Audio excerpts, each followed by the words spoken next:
Welcome to Ron's Money Tips, where you'll discover insider secrets on how to save time, energy, and money when buying, selling, refinancing, renovating, and maintaining your home. This episode is brought to you by Ron Erdmann of Benchmark Mortgage, a trusted mortgage provider for Toledo home buyers. Now, here's your money tips.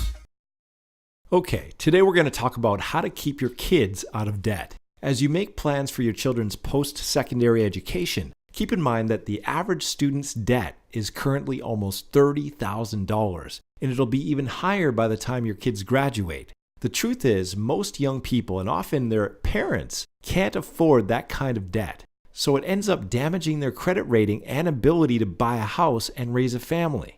The best way to prevent such problems is to avoid massive student debt in the first place. Here are 5 tips to avoid student loan debt.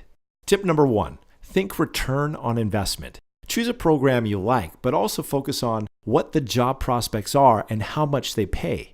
An expensive degree doesn't make sense if you end up earning minimum wage. Tip number 2. Avoid non-government student loans.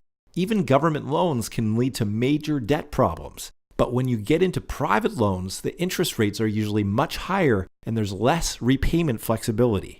Tip 3. Apply for every scholarship and grant you can find. Even if your marks weren't fabulous and your parents aren't poor, you may still qualify for aid. Some scholarships are based on volunteerism, community interest, non-academic skills, etc. Talk to a guidance counselor or financial aid office and do lots of research. Tip number 4. Find a school that's looking for someone like you. Each school has its own selection criteria based on student talents, interests, background, needs, etc. Finding the one school that really wants you can result in reduced fees, scholarships, and other perks. But be sure to discuss all this with the school before you enroll. That puts you in a much stronger negotiating position.